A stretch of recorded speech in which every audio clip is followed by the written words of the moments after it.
Welcome to Land of the Bible. I'm your host, David Sussman. Today, we unravel the story of the Crusaders in the land of Israel.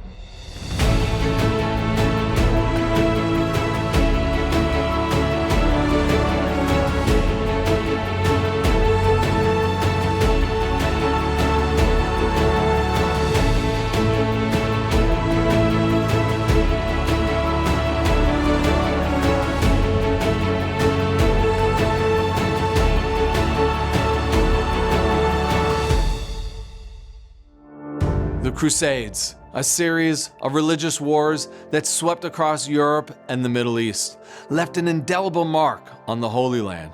For centuries, they captured the imagination and the fears of people on every side. The story of the Crusaders began in Europe, where a call to arms was issued, framed as a sacred mission to reclaim the holy sites for Christianity. Thousands of men and women left their homes, their lands, and their families, driven by faith and ambition, or the hope of wealth and glory. Their destination was the Holy Land, a land steeped in spiritual significance for Christians, Jews, and Muslims alike. The Crusaders' goals were both religious and political. At its heart was the belief that they were on a holy mission to secure access to sacred sites and to protect Christian pilgrims. European knights saw the Levant as both a spiritual prize and an opportunity to extend their influence. Arriving in a land of harsh terrain and complex political realities, the Crusaders had to adapt their military strategies. They built fortifications, strongholds, and defensive networks to control key routes, secure supply lines, and defend against opposing forces. The Crusader period left a complex and lasting impact on the local population. Christian communities were bolstered by the Crusader presence, gaining new structures for worship and administration.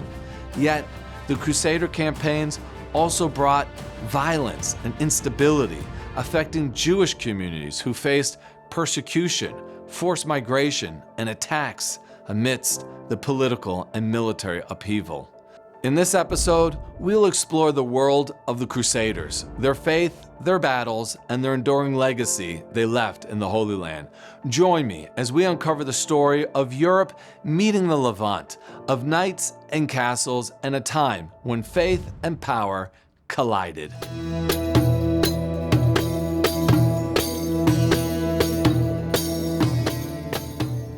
I'm Paul, and welcome back to the Land of the Bible. Today, we're going to be exploring this ancient coastal city, the final stand of the Crusaders in the Holy Land.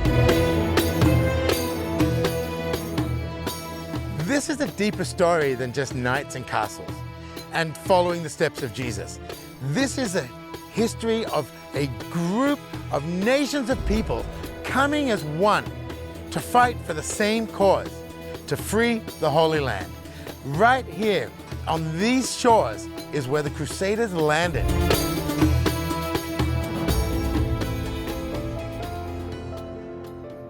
Many people, if not everybody, has heard of the Crusades.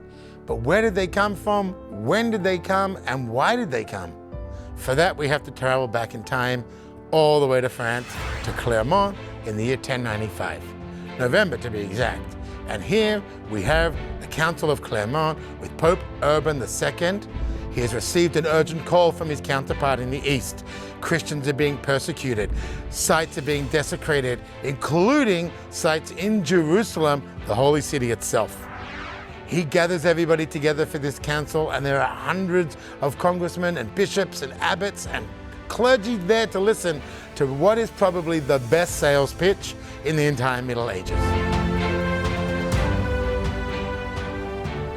At this time, most of the people were either illiterate, living in poverty, very simple farm folks, probably not landowners at all. So for them, the idea of going to the Holy Land had brought about this romanticized spiritual idea to save Jerusalem. And in droves, people started heading out. And it took them a few years and many different crusades. However, by 1099, in July, the Crusaders had reached Jerusalem.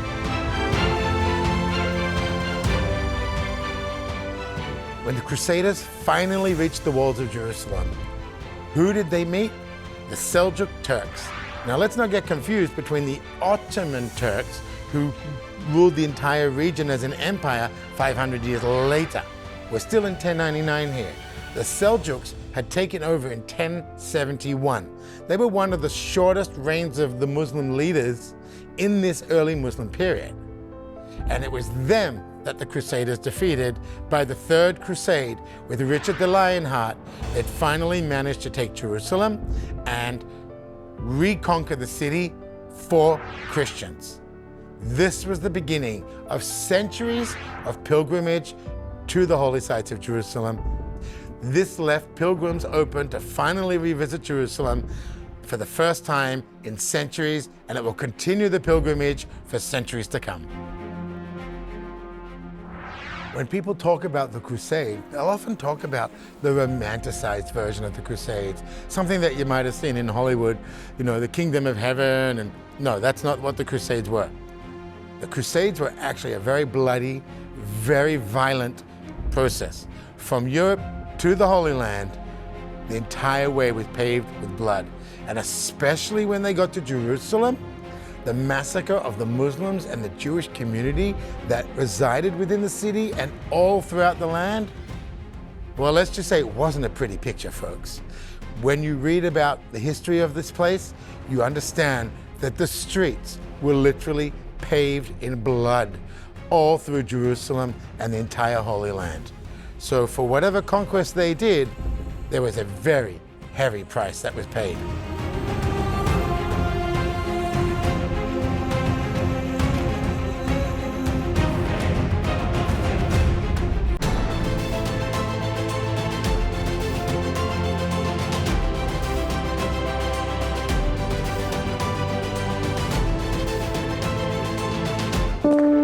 Imagine walking where Jesus walked, where faith comes to life.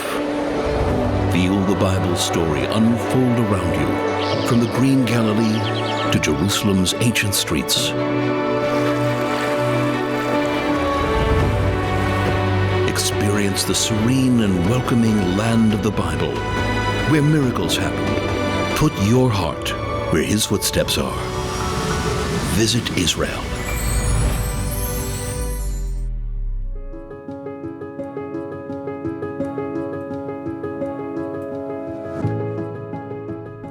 There are many different groups of Crusaders. They're called orders.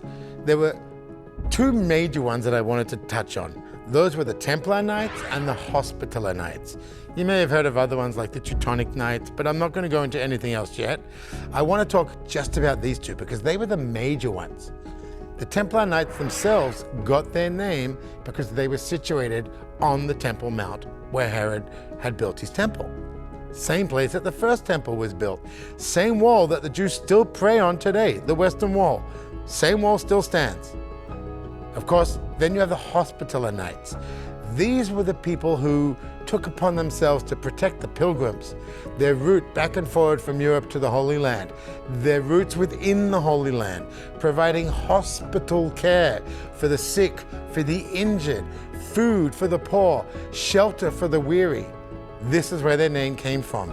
And it's these two orders that are the main responsible people for building these huge castles that we see scattered around the country today. And especially this one in Akko, the main refectory where 1,000 people could sit and communally eat together.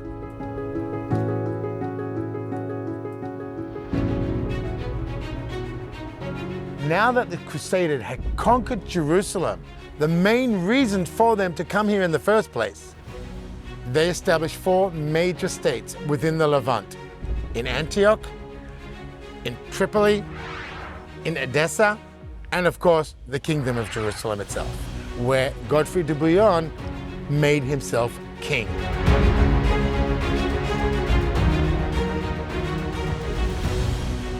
A big question to ask about the Crusader period is, were they colonials? Were they a colony? And the answer is absolutely they were.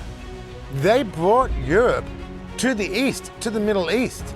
They lived in segregated sections, they brought in a feudal system, their own laws, their own government, and they relied completely on supplies from the West. If the Crusaders hadn't been receiving supplies, they would never have survived here for as long as they did.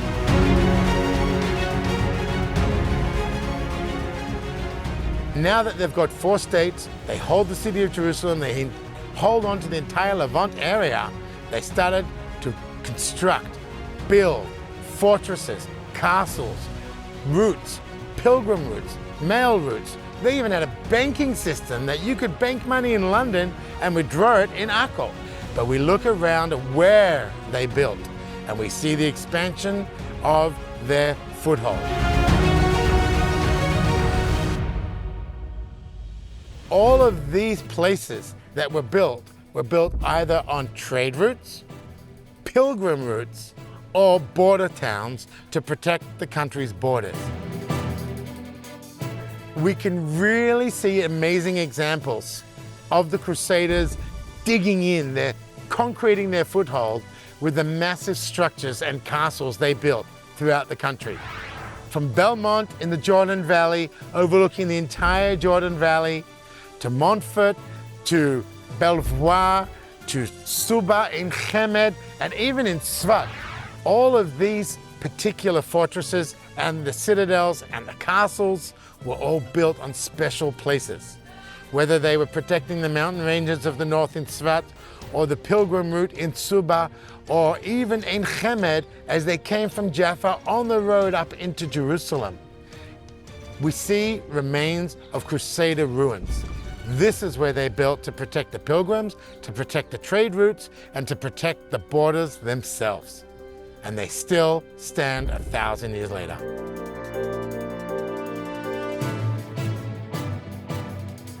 Bringing with them the mindset and architecture styles of Europe, they built grand fortresses and castles all over the country. We know this. But what was even more spectacular was the fact that these castles and citadels and fortresses sprawled around the country were almost impenetrable. They brought that mentality with them because nobody had seen anything like that in this country pretty much since the days of Herod and the Roman. We still see these walls, many of them standing today throughout the country, to show us how they thought they were going to be here forever and how they built to last.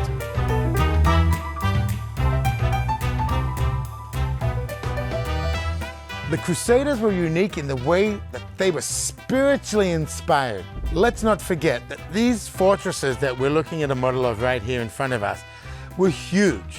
They were impenetrable, but they weren't just buildings and castles and fortresses, they were also religious structures, because don't forget, the whole point of the Crusades themselves was a religiously inspired mission. And within these buildings, and eventually within the entire city of Akko, they would build multitudes of churches for all the different denominations, for everybody to come and pray and be part of the city of Akko and part of the Kingdom of Jerusalem. And most importantly, what made it special is the people that built it. The Crusaders themselves, who were given special status, not just as fighters, but now also as monks and warriors.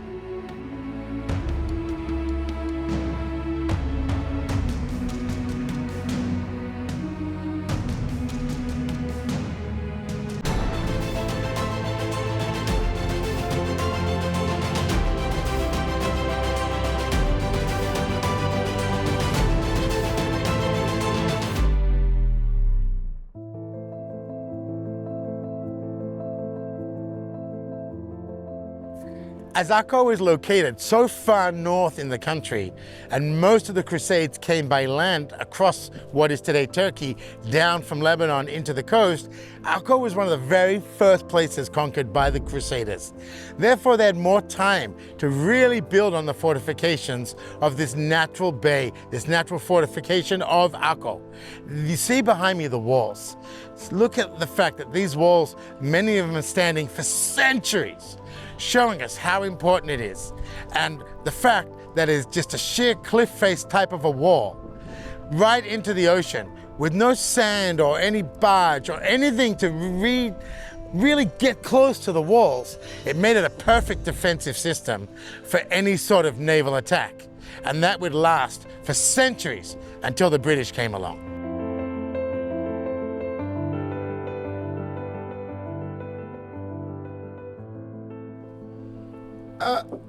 I did it! Hey, check it out. I won. I got the bullseye.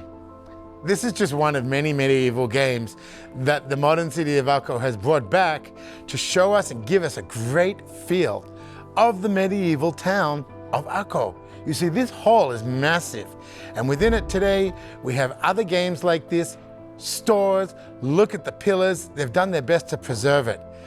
The experience that we get in Akko is just a little taste of what life was like. You see, the last period of Akko was a thriving history. The part that I'm talking about soon will be Akko with the Italians, the Venetians, the French, the culture, the music, and of course, the commerce. Because let's not forget, Akko was a port city, and at this period of time, in the 11th and 12th century, it was the most important city in the entire region.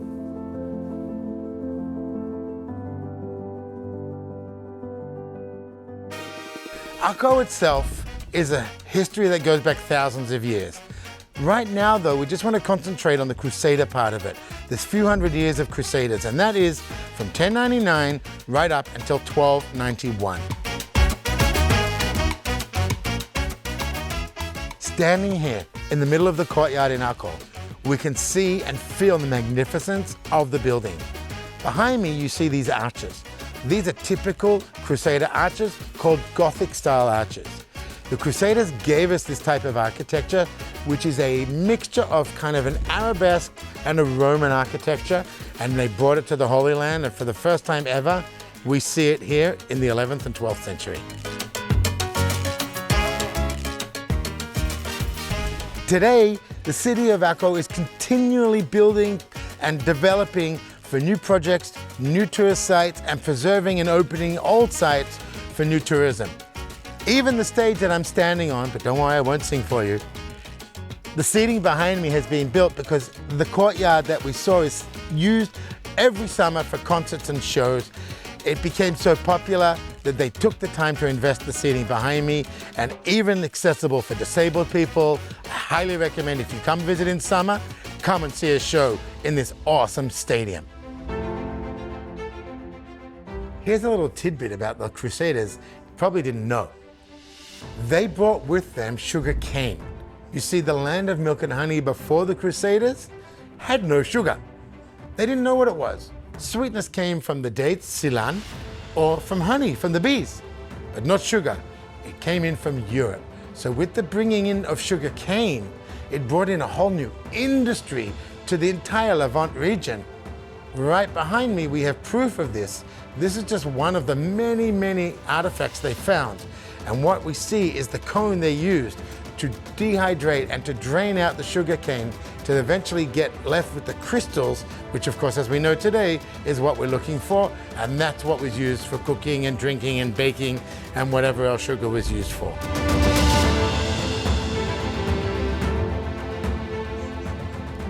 I'm walking now in what was in the day a street outside, and you can't see that because it's all covered now with everything built on top of it. But in the last almost 100 years of Akko's existence as a Crusader city, this was the heyday.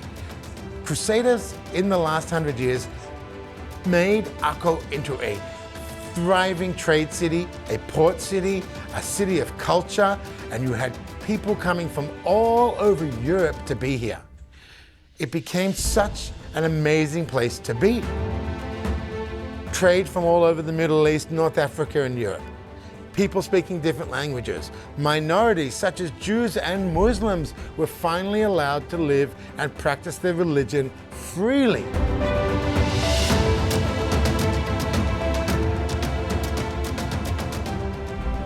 I'm now walking through one of the tunnels underneath the city. This was built by the Templar and the Hospitaller Knights. And what they built these tunnels for was not for sewage or drainage or anything like that. This was like a postern gate. It was an escape tunnel. They even thought about what they would do if they had to make a quick escape and how they could safely get out of the city that was completely walled or surrounded with armies in the land, ocean in the west. How do they get out? This tunnel was one of those escape routes. It's really cool that you can still walk through here today. Bring your kids, have a laugh, enjoy it, and pretend that you are one of the Crusaders protecting the Holy Land.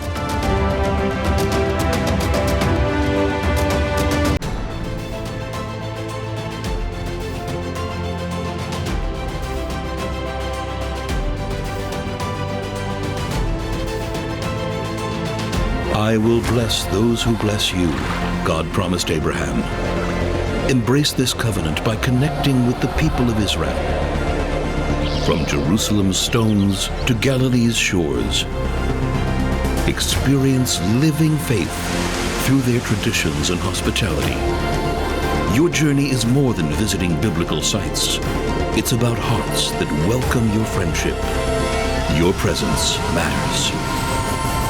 Discover Israel.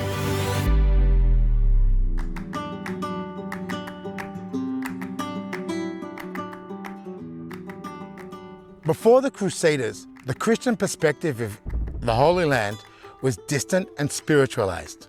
No one really knew what was going on here. After the Crusaders, everything changed.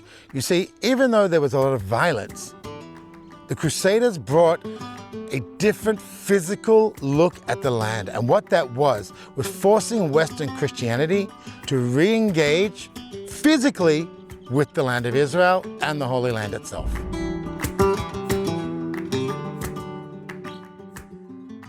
The Crusaders' legacy continued for centuries, even though they were only here for less than 2 centuries.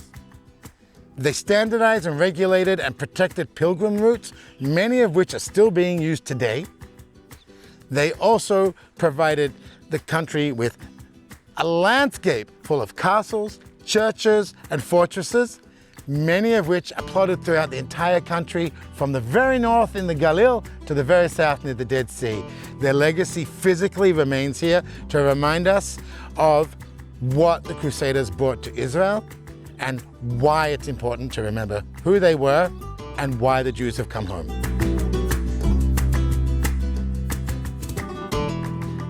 In 1291, the Mamelukes succeeded in breaking through the walls of Akko. This was the Hospitallers, the Templars, the Crusaders. It was their last stand. They lost this battle terribly, and they were kicked out of the country. And in less than 200 years, the Crusaders had come, conquered, built, destroyed, and they were kicked out. What remains is a significant lesson for the future generations.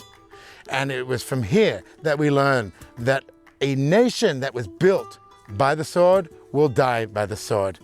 And it's another sign that no other nation can rule over the land of Israel, because the covenant is with the Jewish people. And the Crusaders being kicked out is just another example of how you cannot take what is not yours.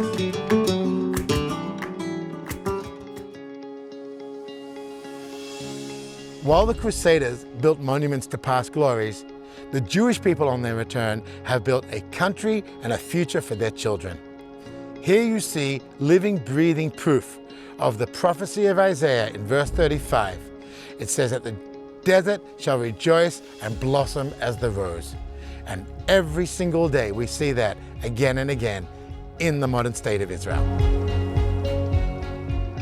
The story of the Crusaders is a story of flawed faith, human ambition, and a kingdom that could not stand.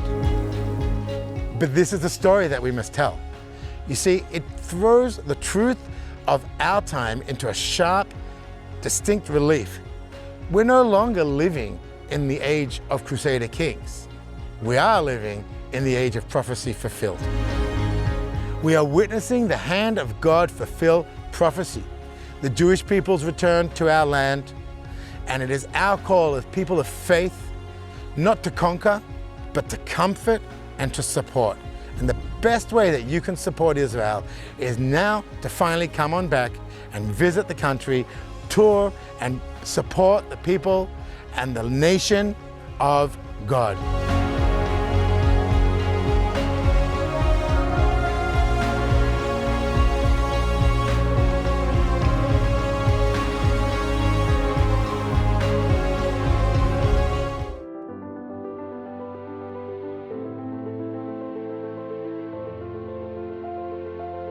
A small group of families set out on a journey that would change history forever. They were the forefathers.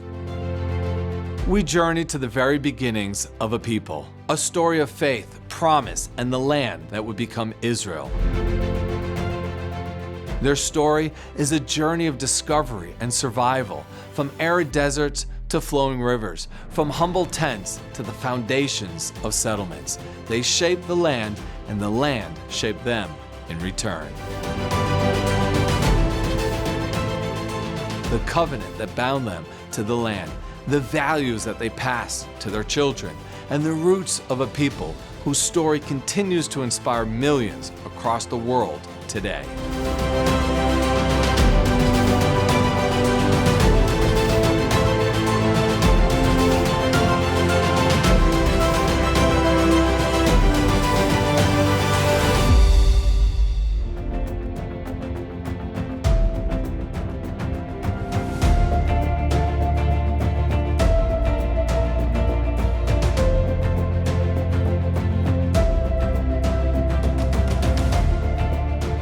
Thank you for watching. Make sure to join us next time as we connect you to the people, places, and lands of the Bible.